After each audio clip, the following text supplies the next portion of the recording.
for sharing and discussing our concerns, and also that our purpose was to bring individuals whose involvement and expertise um, within a given field were outstanding, that they themselves were outstanding examples of leaders.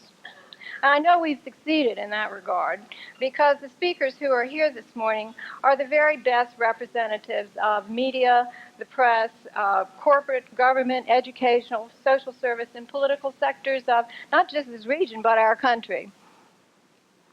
Our own work, then, as participants, is that we do the bottom exercise that we relate to the tagline on this brochure, which is to work on change, direction and change.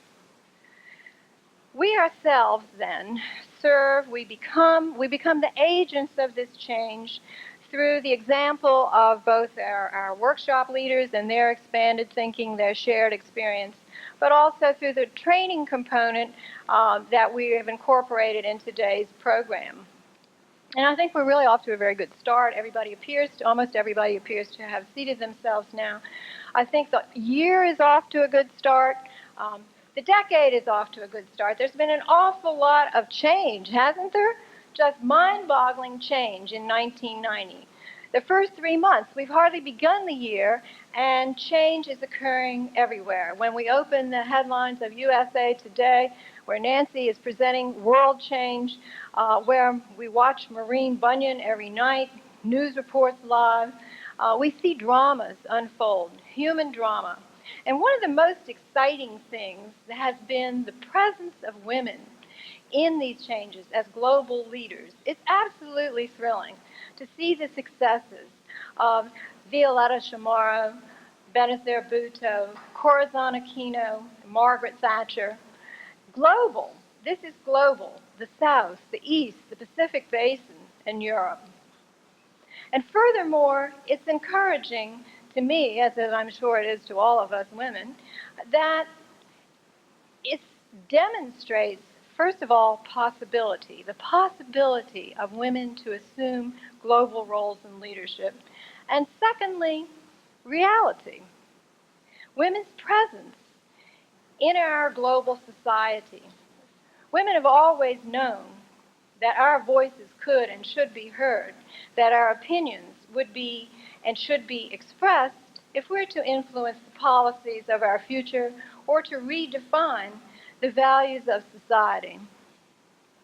But what we have all come to understand, to learn, and to know is that it's absolutely necessary that without full participation by women, there can be no future for this country. All future projections, all futurists are telling us that the incorporation of women and minorities in the Workforce 2000 is the critical factor in our economic survival as a nation. And America's corporations have heard this alarm.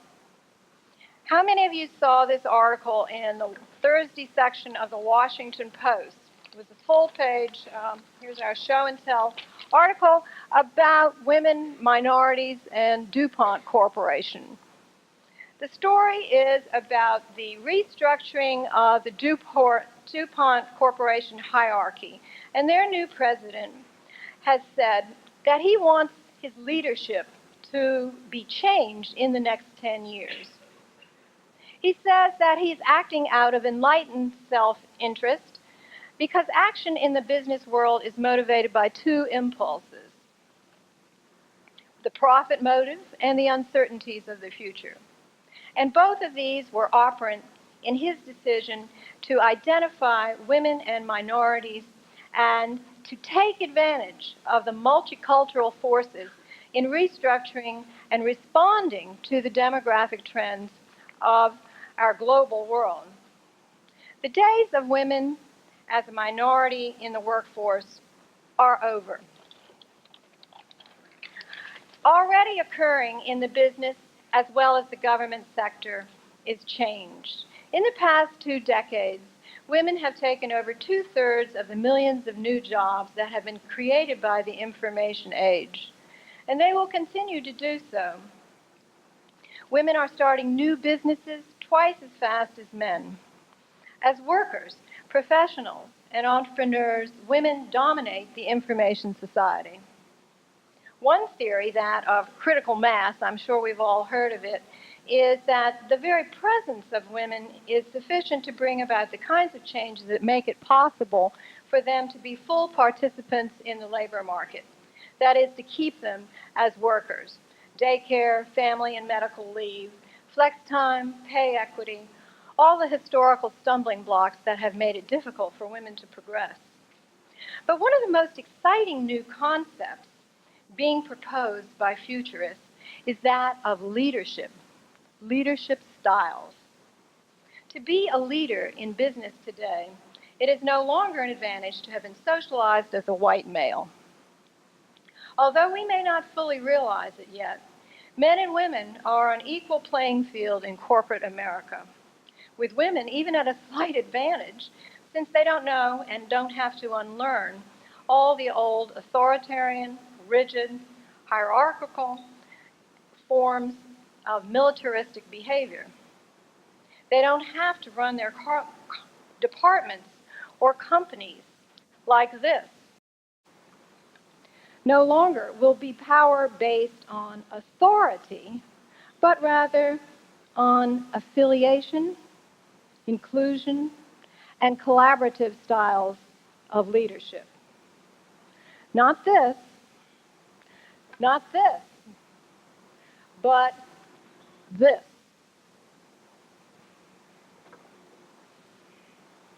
In other words, something at which women already excel. Women have been masters of this model for thousands of years. We have cared for one another, we have cared for our families, and we have influenced our worlds in social reform movements. And it's an awfully good thing to know that we are indeed doing something right, and have been for thousands of years.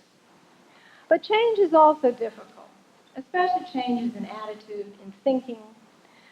The last frontier in change is really thought, because change simply implies the breakup of the world as we have always known it, the loss of all that gave us identity, and the end of safety. Witness the events in South Africa. And at such a moment, if we are unable to see, not daring enough to imagine what the future holds, we tend to cling to what we know, or the thought we knew, or what we possessed or dreamt that we owned. So it's only when people are able, without bitterness or self-pity, without fear, to surrender old thoughts and long-cherished privilege, long hoped-for dreams, that they set themselves free for higher dreams and greater privilege. Only when we hold a vision before us are we truly owners of our own lives. And this, then, is an irrefutable fact. And it's also the reason why we're here this morning. To define our own roles, to understand our own styles of leadership, and to envision, each of us, the places where we can affect and operationalize change. So I'm very glad that all of us are here to do this together.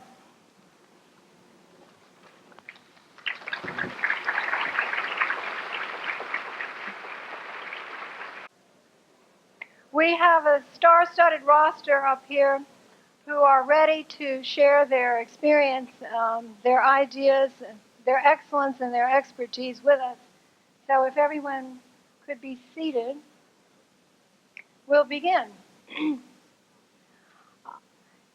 It's a pleasure, and a somewhat ironic pleasure, I must say, to be introducing someone to you that everybody in here already knows.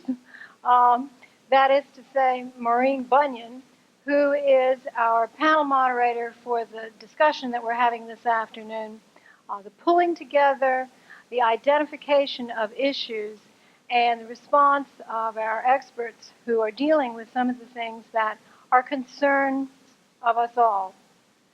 Maureen Bunyan has been a news reporter and anchor person at WUSA TV, the CBS affiliate in Washington, since 1973. She co-authors the top-rated 5:30 and 11 p.m. news broadcasts and produces and hosts the weekly public affairs program 2226 with Maureen Bunyan. I'm sure that she is a household word to all of us. Maureen has reported extensively on local affairs here in our community, but she also has special interests that are related to equity issues and international affairs as well. In her international work, she has reported from Japan, Central America, South America, the Caribbean, and South Africa. She has interviewed heads of state and key figures in all of these countries. Among her honors, Maureen Bunyan has received awards for journalism from the National Association of University Women, the National Commission on Working Women, and the National Women's Political Caucus, and the National Association of Television Arts and Sciences. She attended the University of Wisconsin in Milwaukee, and she also holds a master's degree from Harvard Graduate School of Education. She studied at Columbia Graduate School of Journalism and has worked as a news reporter for WCBS TV New York, WGBH TV Boston, and formerly as a writer for the Milwaukee Journal. Maureen's also interested in professional and community organizations as well, including the Overseas Development Council, the National Council for Working Women, and Family Place. Please join me in welcoming our esteemed guest, Maureen Bunyan.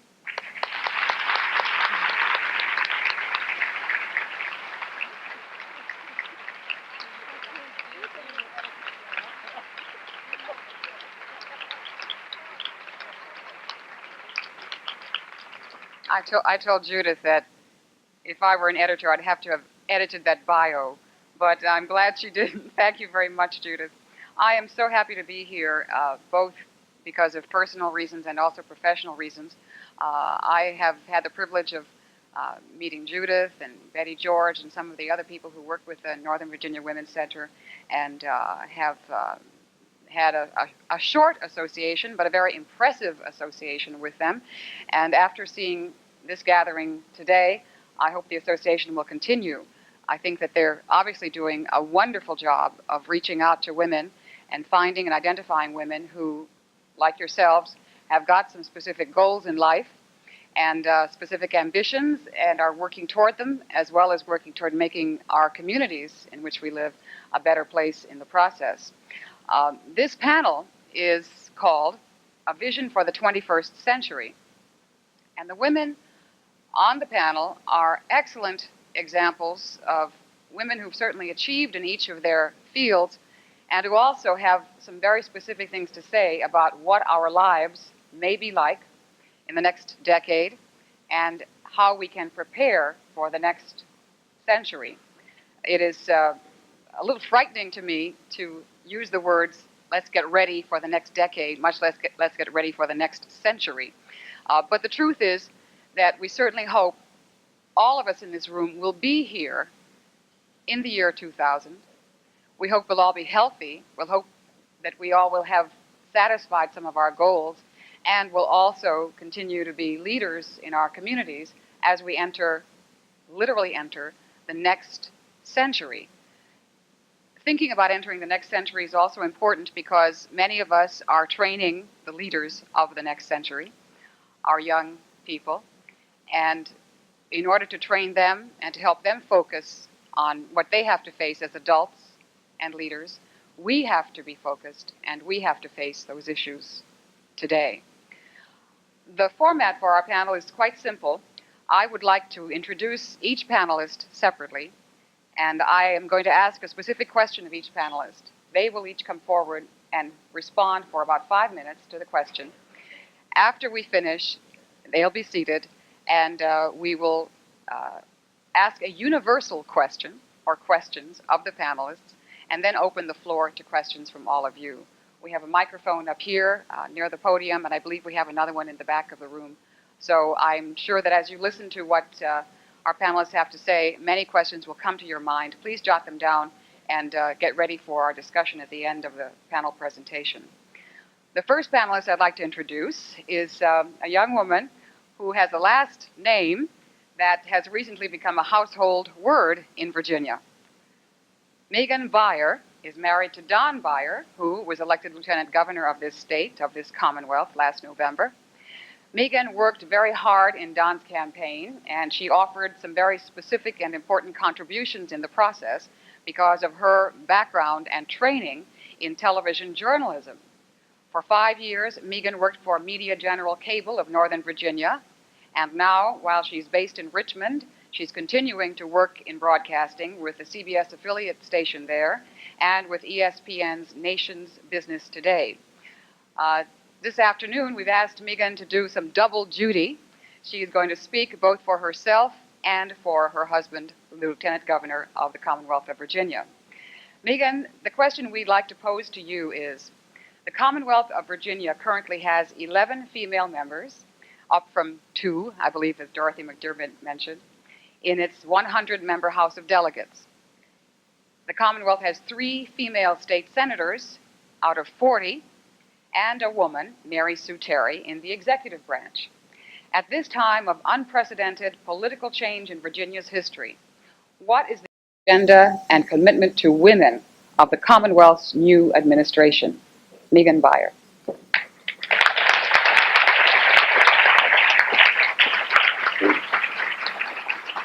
Well, I've been in Richmond for several months now, and I can tell you, make no mistake about it, political leaders are very conscious that women are a force to be reckoned with. You know, I'm a little troubled by the idea of checking the progress that we have made by simply looking at the number of women who have made it to the inner sanctum of leading Virginia. Because if we use that logic, then it would have been better for us had my husband's opponent won in November. He was running against a former First Lady, Edwina Dalton, and the conventional wisdom was that she would get the women's vote. But as the women in Virginia took a closer look at the 2 candidates, they found that Don's opponent wasn't exactly where they wanted her to be on a lot of the critical issues, including the choice issue. And they made the choice to vote for Don. Don did get the women's vote. And so I think when we look at how important women's issues have become, particularly in state governments, since the Webster decision put the choice issue in the hands of state government, we see a growing awareness throughout Virginia, as I campaign, of women paying closer attention. And this really has been a great thing for us.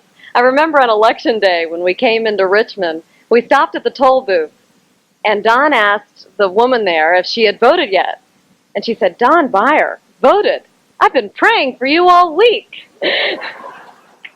That's one sure way to make you feel like an underdog, but I think people were. Not what we wanted to hear on Election Day. But it did signify for me just how important this race was for women, and I think that was true of the entire ticket.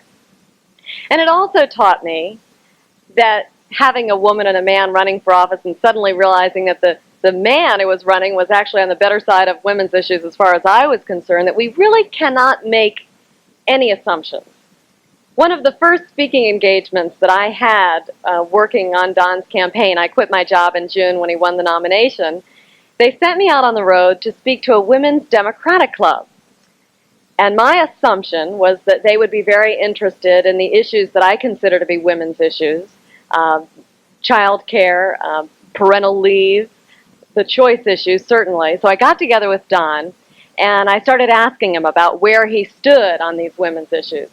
Of course, I'd asked him pretty much before I decided to marry him. I knew generally where he stood on those issues, but I really wanted the specifics because I thought I'm going to be questioned and I want to have those answers. So I made my presentation, and I was kind of bracing myself for the questions, hoping that I'd have the answers. And just one hand went up in the back, and the voice came, and she said, "Why, darling, what size dress do you wear? You're about as big as my pinky." And they gave me a lemon pie and some mums, and off I went. And so I realized I had made an assumption about this crowd that was not necessarily a good assumption. And the point came home to me that even if you're talking about a particular party, the woman's vote is not a monolithic vote, that we are all individuals, that we are not all for one particular issue or against one particular issue. There are bright, good, caring people on both sides of many different issues. And you know, there's a group in Alexandria called Women for Buyer, or there was back during Don's campaign, and they're now rallying behind Jim Moran. That's called Women for Moran right now. But the whole idea of it is it's a bipartisan group whose purpose is to get more women involved in the political process, more women who maybe have never been involved in a party, maybe have never voted, to suddenly pay attention. And you know, what I am preaching here is simply, let's get as many women interested in politics and making the decisions on the people who end up in the inner sanctum. This is not a revolutionary idea, but implementing it can make history happen, which is what I think happened with the election of Doug Wilder. People took a close look at the two candidates and really examined where they stood on the issues and made their choice that way. If we do that, if we get more women involved in the process and not necessarily promoting specifically just women's issues or a special interest of any kind, but get the best political leaders possible, I am sure that that will naturally mean that we will have many, many more women within the inner sanctum. I want to leave you with one thought, and it's from Dr. Janetta Cole, who is president of Spelman College.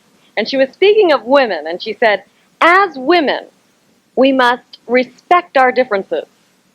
We must allow our differences until the differences between men and women make no difference.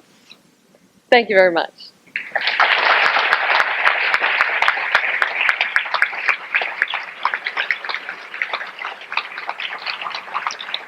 Thank you very much, Megan. Our next panelist is Betsy Griffith. Elizabeth Griffith is a woman of letters, an accomplished woman of letters, an education, and an historian. She is the headmistress of the widely respected Madera School. She is an observer and analyzer of women's role in social change in our country. In her work as an historian, Betsy has chronicled the life of one of the most powerful and influential American women with the biography, in her own right, The Life of Elizabeth Cady Stanton.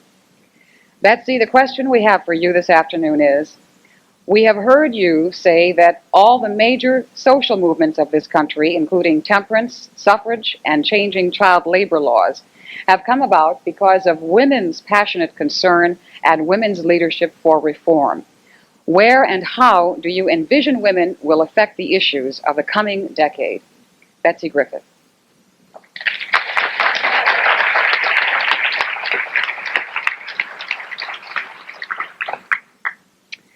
I'm having lunch with Janetta Cole in Atlanta on Monday because Dr. Cole, president of Spelman College, is a role model for every woman in this room, in this country, and her leadership style, and not only in education but in every social issue. Where and how do I envision women impacting the issues of the coming decade? Well, I see them at home, as volunteers, in the workplace, and in leadership. I think women need to work wherever they find themselves to continue the change which we have begun in the last generation. Change not only for ourselves, but for our society, for bringing those women into leadership, into decision-making roles, as Megan predicted. I think the kinds of issues they will address are some issues that we have been addressing since the 19th century. I think issues of education for our children, peace for our country. I think the environment is an ever more critical issue that women have concerns about. Homelessness and its particular impact on impoverished women and children. I think racial concerns continue to connect us even more than they divide us as we try to find ways for the groups in this country to work together. And I think every woman, whether a mother or not, has a stake in child care. I think leaders need to lead not only by all their roles as they can as mothers or educators or volunteers, but they need to lead in their leadership role by example. And the way that they organize their business, the way they organize their politics. Irina Tivadad and I have done politics for a long time together, about 20 years. And lots has changed in this country. It's easy to show the improvement. It's easy to understand why we don't have as many young women at the barricades, as many women identifying themselves as feminists, as every person in this room should. Because we've had so much success, we think the battle is past. We used to think then that electing women would make all the difference, that women were better, purer, saner, all those things. I'm not sure that's true. I'm not sure we thought that just because there weren't enough women in power to make the judgment. But I do think that women change the conversation. I think in every debate, every decision, every kind of conversation, the result of which is public policy or even whatever kind of level of decision, the presence of women changes that conversation, changes the outcome of the conversation, because women still today, despite the changes in our lives, have an experience different than that of most men. We are generally connected to children in some way. We are generally connected to the elderly. We are tied to our communities. Most of us are still in the grocery store looking at the prices. We know what's going on in our neighborhoods. And we bring that experience, that real life basis, to those decisions. And people who are rooted in their community make a different kind of decision about the lives of the individuals in those communities and the less represented individuals, women, children, and the poor. In reality, of course, it's mixed. Some women achieve power and manage to ignore the route that got them there. And some women are making a difference. Many of the women in leadership in Virginia and nationally are making that difference. I think they make a difference in part in their style. I do think women are more comfortable with a collaborative as opposed to a hierarchical style. I don't think they think it's losing face to ask advice or to admit vulnerability. And I think they understand that the more people you include in a decision, frequently the better the decision is, and you've brought a lot of people into the solution. And I think women lead by an example of moral leadership. I'm sure many of you are familiar with the work of Carol Gilligan, the educational psychologist at Harvard, who was the first to really define in print and in public a difference that she had identified between the way young boys and girls make ethical decisions. For years, among the kinds of people who studied that sort of thing, scientists looking at the educational psychology of the young, determined that women made ethically immature decisions. That was based in part because the people asking the questions were male, and the people they were asking the questions of were male, and it skewed the result. And when they finally included women in the study, but it was still men asking the questions, they determined since the girls' answers were different than the boys' answers, those answers were wrong. What we began to find out when different sexes of people looked at the questions and asked the questions, and they made the instruments more sophisticated, is that boys and girls, and one could predict men and women, look at some of these issues entirely differently. Gilligan published her work under the title A Different Voice. The voice was not meant to be wrong, the ethical answer not incorrect, but different. Men tend to look at things in a very competitive, right-wrong kind of framework. Women tend to look at things as, what's a solution here that benefits everybody? I think both of those answers are applicable in different kinds of circumstances, and everybody ought to bring a more varied ethical understanding to different kinds of situations. Certainly in my role as head of school, there are the decisions in which I wish to say, you are wrong, you are going to study hall for the rest of your life. And there are the times when I wish to work out a solution in which I think is a little more compassionate and understanding, because there are differences always involved. Women's education today, one of the reasons I do what I do is because I think we need to continue to pay attention to how we educate girls if we expect them to be the kinds of leaders who are going to carry us into the next century. I think we need to listen to that different voice. We need to value the collaborative style. I argue that we ought to teach math and science separately, whether you're in a co-ed school or a single-sex school. And I can give you lots of other reasons for the strengths of single-sex education. But the key here is to value the female experience by teaching it in history, by reading it in authors, by understanding that the ethical voice needs to be heard. Finally, when we talk about how women can impact the next decade, I wish to remind you about the ways in which women have always impacted the future, and that is as teachers. In the 19th century, women taught because it was the first profession allowed open to them. They taught because the attitude of the society was women were mothers, teaching was like mothering, we could allow them to do it. They also did it because school boards found they could pay female teachers 1/3 what they paid male teachers. That's led to the division, the gender difference in who teaches.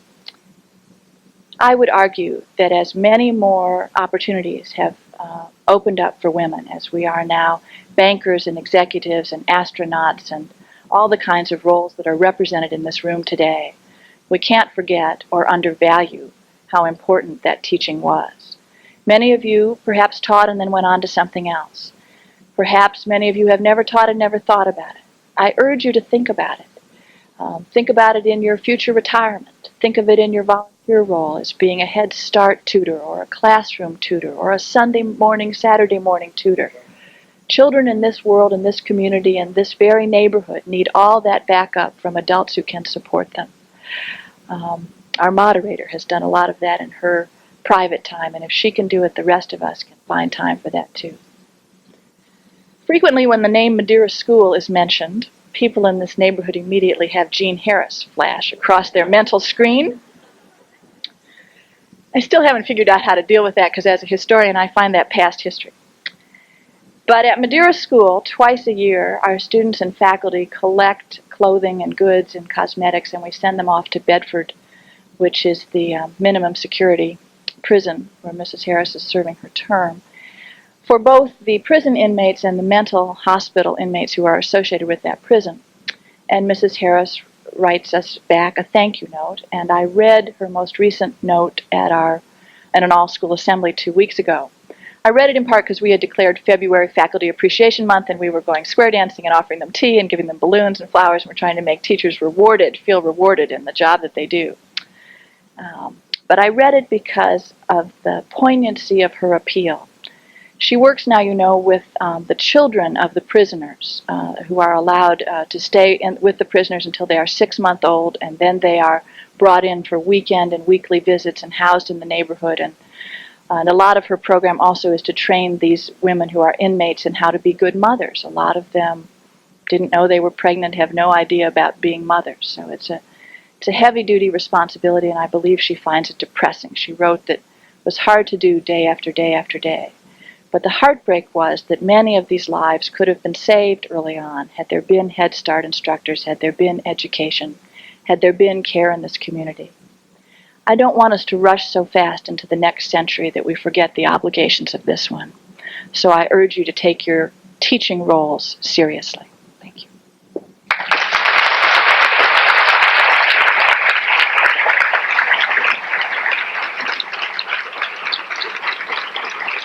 Thank you very much, Betsy. Our next panelist is Constance Horner. Connie, if I may, is Undersecretary of Health and Human Services. Her job is to assist the Secretary in overall departmental policy and management responsibilities. She is exceptionally well prepared for her work because before joining HHS, she was Director of the Office of Personnel Management, where she recruited, trained, and developed a workforce of more than 2 million federal employees. Some of them might be here today. Mrs. Horner has also served her country in the Office of Management and Budget and in top posts in VISTA and Action. Connie, you are a top official in the department of the federal government that deals with areas traditionally the province of women, the health and caring of the very young and the very old. Now that we are seeing an end to the buildup of the nation's defense budget, how can women assume a leadership role to be certain that some of that money is applied to the problems of drug abuse, our aging population, and the care of our children? Connie Horner.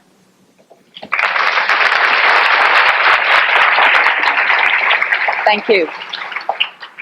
Like our other speakers, I am very, very glad to be here today, even though it is about 70 degrees out now. For those of you who have not emerged today, I bring you news from a beautiful spring day out there.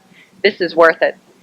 The reason I wanted to come here today especially is that I understand that many of you are coming because you're in a period where you're thinking about what you're doing now, whether it be at home or at work, and then thinking, what should I do next? Should I stick with what I have? Should I make a change?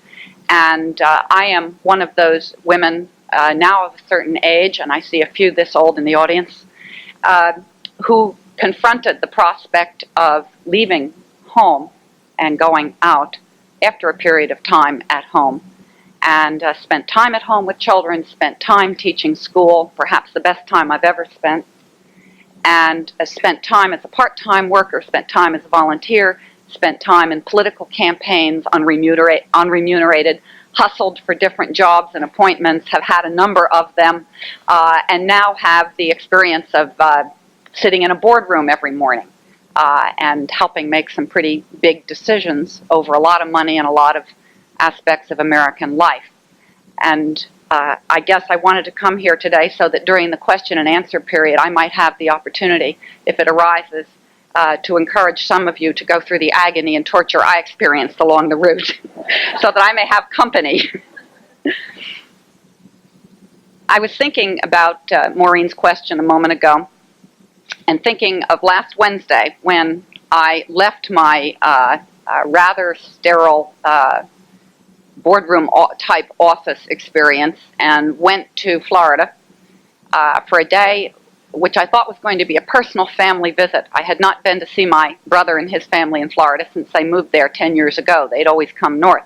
My brother directs 3 migrant health centers, 3 clinics in Central Florida, in a very poor area of Central Florida.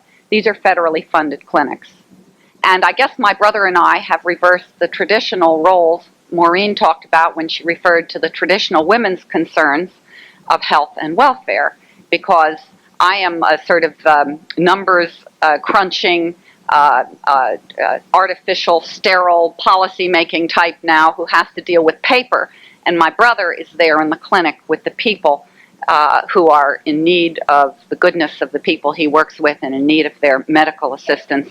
And he has the immediate, passionate experience of trying to organize assistance to those people and make sure they get it.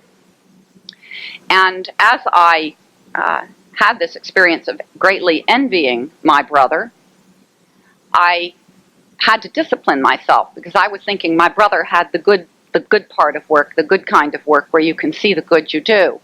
And I had to go back and read more memos on the airplane and write notes. And then I realized that to be a grown-up woman now means to take on not just the nurturing part of work, although that is still deeply important for women, especially, although as well for men, but also to take on the more abstract kind of work. And there's implicit in the question posed to me the following gender dichotomy. The dichotomy is women handle health and welfare, the sick, the poor, the young, the aged, and men handle defense. And that women, when the defense budget goes down and the domestic spending goes up, that means that women's interests therefore rise, or things women might work with rise. And I think I want to reject that premise. Women benefit from the defense of the country as citizens, just the way men do. And I think we need to overcome the stereotypical thinking that makes it okay for women not to get heavily involved in decisions relating to defense, but to think that they should be confined to purely the nurturing aspects of government policy. Freedom and economic opportunity that comes from national security redound to the benefit of women equally with men. And so I hope that we can get over the idea that that is not our place to think about those things, and even in the public policy realm. I hope the day will come when we will have women in the highest ranks of the Department of Defense equally as often as we do in the Department of Health and Human Services. I'm going to skip over a lot of other stuff I was thinking about telling you about defense spending, because it's going to get into a lot of numbers and a lot of history, and I don't think we have time for that. The other premise that I was going to talk about just briefly is the idea that there has been an enormous increase in defense expenditure at the expense of domestic expenditure. And indeed, statistically, that isn't so. And I think that it has been part of the grab bag of proponents of domestic expenditures to try to create the impression that it is so. All that being said, there have been underway in the Bush administration substantial increases in domestic spending for the homeless, for drugs, AIDS, Head Start. The president recently announced $500 million additional dollars he's requesting of the Congress for Head Start, which is the biggest single increase in the 25 years of the program by a long shot. Increases in infant mortality, Medicaid, minority health, and so on. And what these increases say to me is that the leadership role for women in a period when there is some reallocation of budget resources going on is not necessarily a leadership role in terms of working to increase federal budget levels. Those levels are high. There can be some argument at the margin, and there will be, I'm sure, ongoing. But those levels are high, and I think that mere additional expenditures of money is not where the leadership resources of women need to be directed right now. I listened to what Virginia McDermott said a little while ago, and I sense some of you may have been a little taken aback at the specificness of her remarks. But I think that she was getting at something by talking about television violence that undergirds a terrible thing, that represents a terrible thing going on among children today that truly does require direct and personal attention where the rubber meets the road, and that is at the local institutions, the schools, the family, the home, and the neighborhood. We can increase Head Start by $500 million. But if those children go home from that Head Start program and stay up till midnight and watch a show like Moonlighting, where a woman gets smacked around by a man we're supposed to look up to, if that child has no grown-up saying, it's 8 o'clock, I'm tucking you in, I'm reading you a good story, if that child doesn't have regular hours and fresh air and optimism and hope, none of these federal expenditures will do the job. And I'm not positing an either or. I'm saying that the leadership job on federal expenditures is sufficiently done that what we really need to do is to activate our energies, now newly strengthened by a decade or two of professional experience, organizational experience, combine those new powers with the old nurturing attitude and find ways to take better care of our children, rich and poor, because there are rich, tragically deprived children in our society. And I think we all know that. And we sometimes have the misfortune to read about them in the newspaper. But for everyone who shows up in the newspaper through an automobile accident or jail, there are tens and tens whose lives are simply dulled through exposure to violence, through indifference about it, through casualness. What the children need, it seems to me, is the moral inspiration and the optimism about life that comes from one-on-one attention from intelligent and caring adults. This is an odd thing for me to be saying to you because we are here as perhaps professionals or incipient professionals, but I think that the big job for professional women now, business women, community leaders, has to be directed back toward the home and toward the way we live. Our material condition is extraordinary. We can improve on it marginally, but there has never been anything like it in human history. Finally, let me say that in addition to recognizing that it is not more money but better personal attention that we need, I think that we ought to recognize that this is in no way purely the work of women, but that because it has been historically the work of women, women need to exercise a leadership role in demanding, insisting, drawing men into this role also, making them come home, making them pay attention. And I don't care whether it's a divorced father or a workaholic father or an unmarried father. An unmarried father can come to the hospital when the mother of his child is having a baby. An unmarried father can kick in a 50-cent contribution a day even if he's out of work. In other words, we have to make a statement about what's important, or I'm very much afraid that for all our success as women, it's going to be hollow, because the only way we're going to be ultimately happy is if we have a new generation coming up that can share in the powers and glories that we have. Thank you.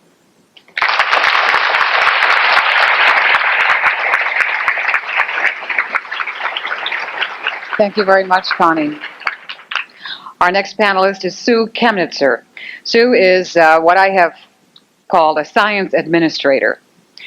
Her career has been spent working to promote policies that will best serve the positive application of science and technology in our society.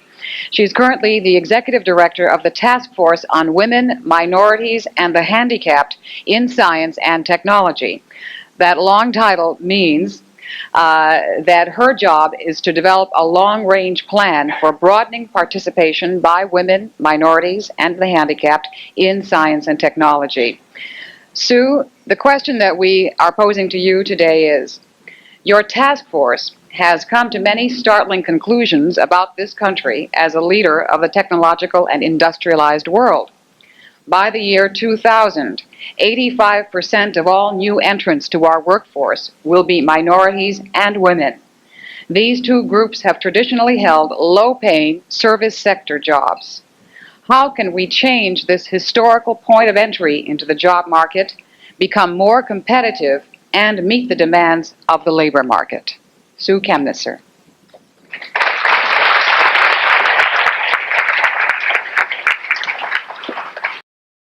Well, now remember, I have 5 minutes to answer this question.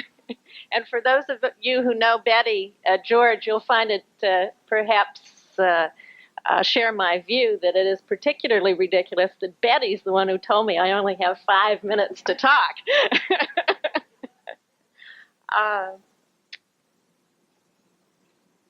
Yes, our conclusion, and indeed the main point I want to leave you with today, is that between now and the year 2000, the talent pool from which we can draw for science and engineering is predominantly female, minority, or disabled. Precisely the types of people that science and engineering has not attracted to their ranks.